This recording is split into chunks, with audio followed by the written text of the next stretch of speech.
Hello guys, this is Dr. Jyotsna Lal, Assistant Professor in Economics, MMP Shah College, Mumbai. Hope you all are safe at your home. Today we are going to study a very important chapter of Indian economy. This is agricultural finance. Guys, we all are aware of the importance of finance in economy. Especially in any kind of business, finance plays a very important role. Without finance, capital, fund, not a single sector can exist in the economy. Agriculture is also like a business, and agriculture required lots of funds, finance, capital for its development. It is more important in India since our farmers are poor economically. So in this chapter, we are going to study why Indian farmers need agricultural finance, what are the different sources from where they can have their capital for development of agricultural activities. So different sources of rural credit we are going to study in this chapter.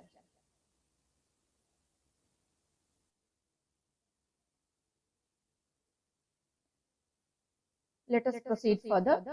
Need for agricultural finance.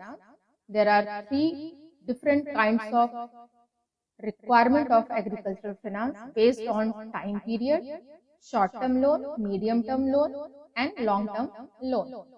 Short-term loan, it is clear by the name, it is demanded by the farmers for short period of time, and the repayment period is less than 15 months. This type of loan is demanded for the purchasing of seeds, fertilizers, pesticides, and other small tools for development of farms and land. Medium-term loan is required for 15 months to 5 years. This type of loan is required by the agricultural farmers for small agricultural tools, construction of wells, repairing of different agricultural equipment. Long-term loan, it is a very important kind of capital as its repayment period is higher. The repayment period is up to 15 years.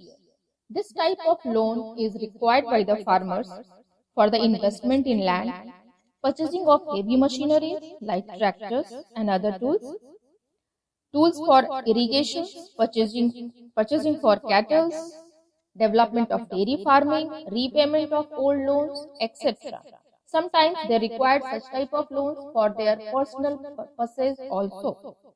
Now proceed further. Sources of agricultural finance. What are the sources from where farmers can have their finance or capital? There are two sources, institutional and non-institutional.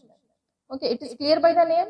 Institutional sources are government sources and non-institutional are not government sources. You can say it is unorganized sources also.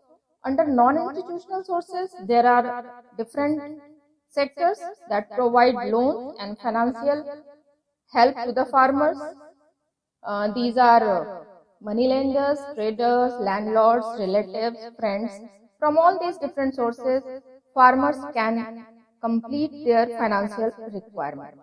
But these non-institutional sources are not good for the farmers because there are chances of exploitation, 100% chances of exploitation in such type of sources.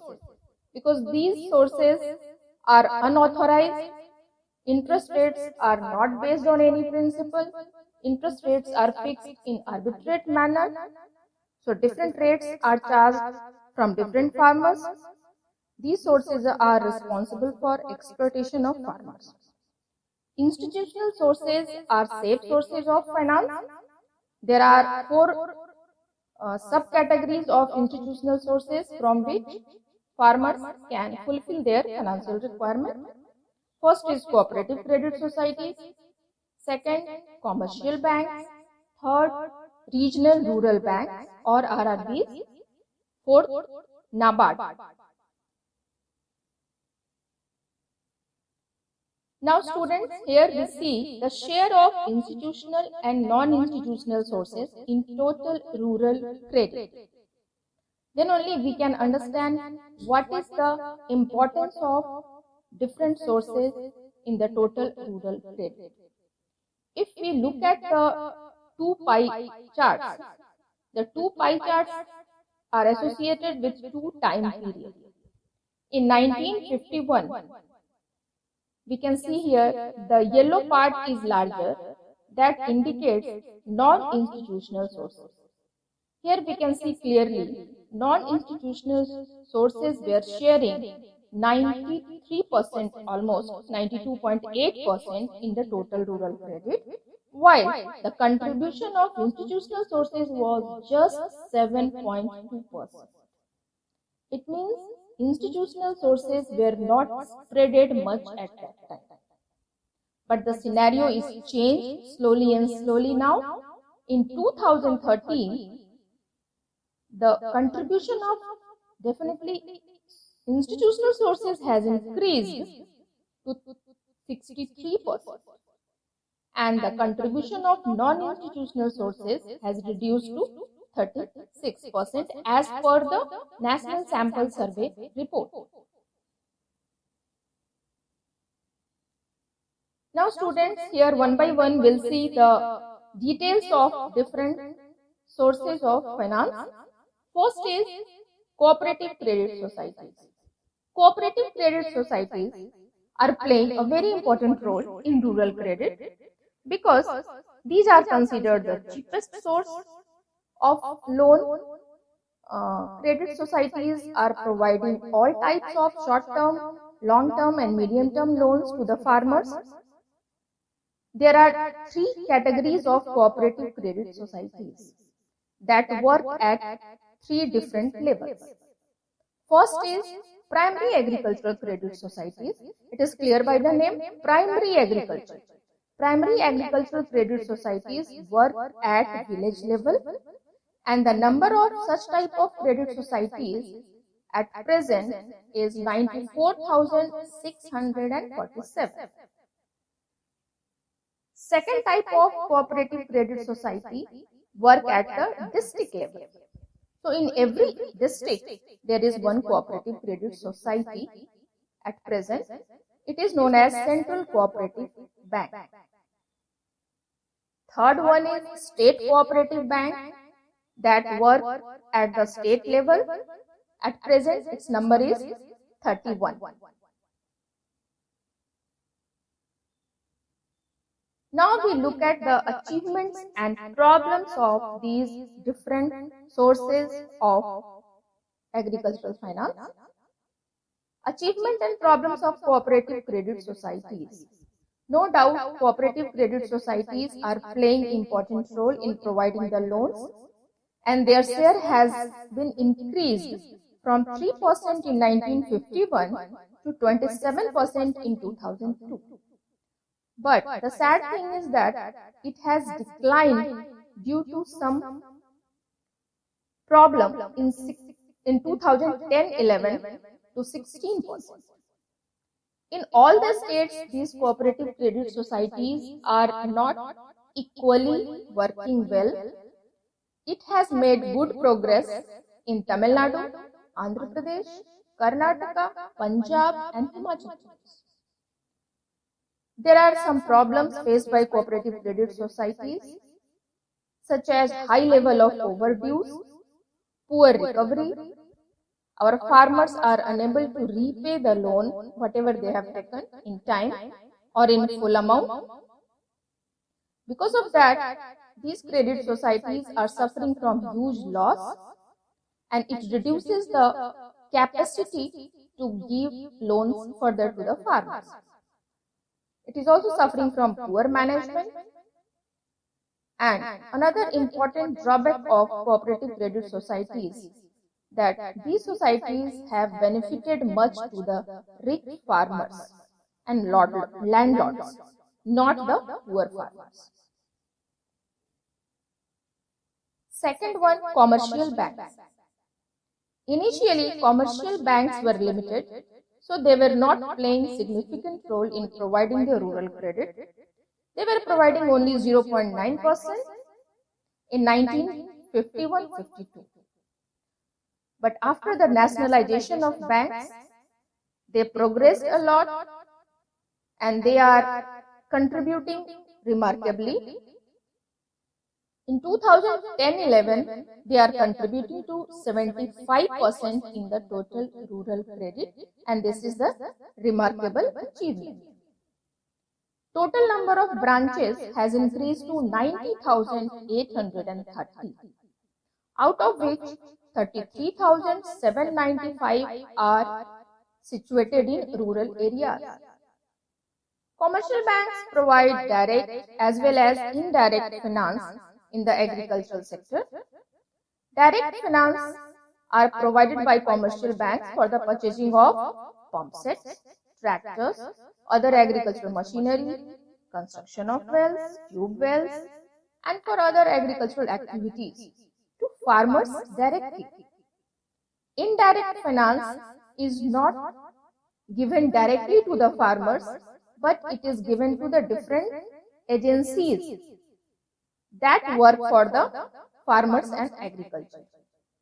So, in the indirect form, commercial banks provide loan facility to cooperative societies, FCI, Food Corporation of India, state government, and other agencies engaged in procurement, storage, and distribution of food grains.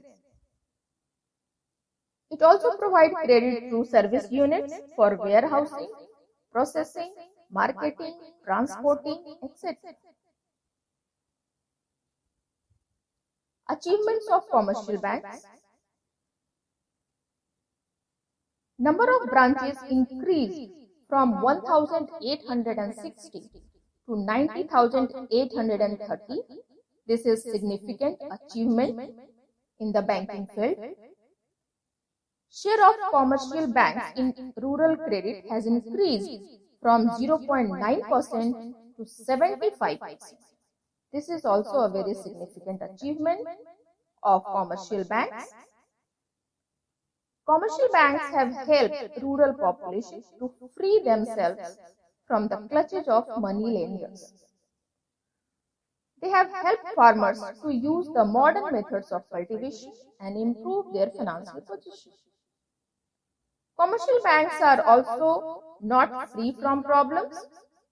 They are suffering from some drawbacks such as huge expenditures due to branch expansion in rural areas, cost of service increase with large number of small borrowing. Since our farmers demand for small loans, for a small quantity of loans also, banks have to follow the same procedures, and that's why the cost of service increased. Problem of bad debt. Farmers are unable again to repay the loan in time. Lack of coordination between commercial banks, cooperative banks, and regional rural banks. Now the next important source for rural credit, that is regional rural banks. Initially in 1975, 5 regional rural banks were set up in rural communities. Actually, there were already some institutional sources were there to provide the concessional loan to the farmers, such as commercial banks and cooperative credit societies.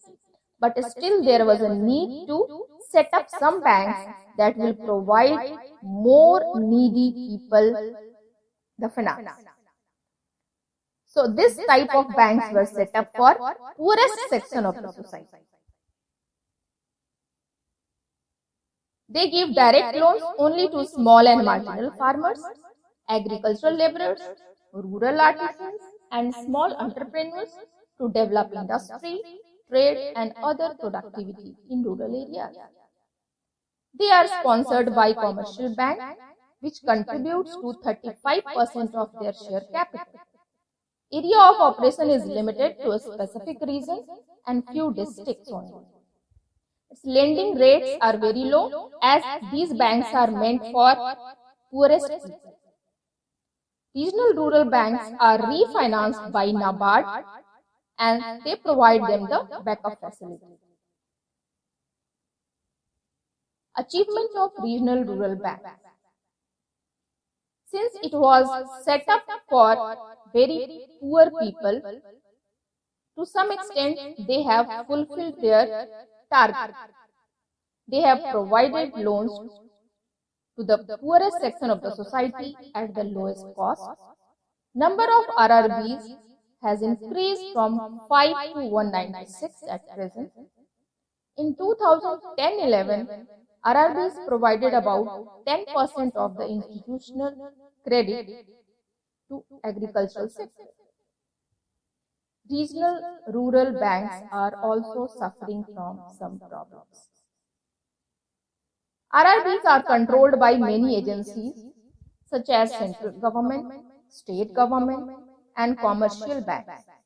That leads to delay in decision making. Recovery position is very poor.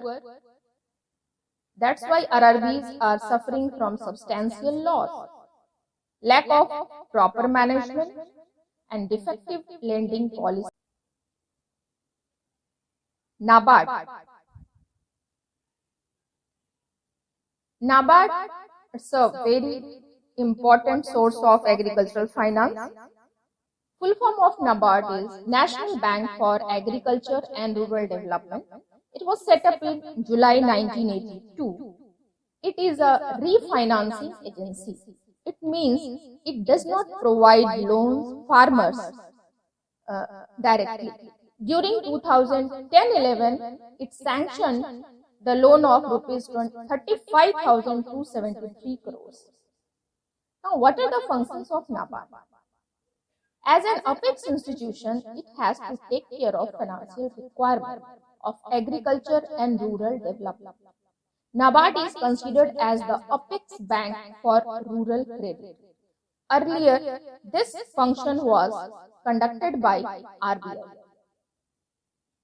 NABARD provides short-term, medium-term, and long-term credit to cooperatives, RRBs, and commercial banks, which are main sources of institutional credit. It gives long-term loan to for 20 years to state government to enable them to subscribe to the share capital of cooperative credit societies. Direct and supervise the flow of credit to agriculture, small-scale industries, cottage and village industries, handicrafts, and other economic activities in rural areas. It maintains a Research and Development Fund, R&D fund, to promote research in agriculture and rural development that is needed at present time. The Rural Infrastructure Development Fund, RIDF, was established by NABARD in 1995-96 to finance infrastructure projects. The RIDF gives loans to state government for infrastructure projects such as irrigation, rural roads, rural bridges, watershed management, flood control, warehouses, cold storage, fisheries, forest development, etc. Annual allocation of fund under RIDF has gradually increased from Rs 2,000 crore in 95-96 to Rs 20,000 crore in 2012-13. NABARD provides 100% refinance assistance to banks at low interest rates for financing self-help groups. It has introduced a very popular Kisan Credit Card scheme in 1998-99 to provide short-term credit to farmers. The scheme is implemented by commercial banks, RRBs, and cooperatives. KCC has become very popular among farmers. By 2011, 11 crore cards issued to farmers. NABARD helps the RRBs and the cooperative banks to implement the Swarn Jayanti Gram Swarojgar Yojana, that is meant for employment generation program in rural areas for rural youth. It is responsible for conducting inspection of the cooperatives. It means, students, we can say NABARD has taken up the full responsibility of rural credit, from inspection to direction to providing the financial facility. In this way, we have seen what is the scenario of agricultural finance in India, different needs of farmers, and to fulfill their needs, what are the provisions given by the government and non-government agencies. So there are different sources of agricultural finance. Even though institutional sources are playing a very important role in agricultural finance, but farmers are unable to get the maximum benefit from the government sources. Farmers are still taking loans from non-institutional sources, and they become the victim of money lenders, landlords, etc. So there is a need to change the situation, and government should take up important steps so that the farmers can be saved from the clutches of money lenders and unauthorized sources of finance.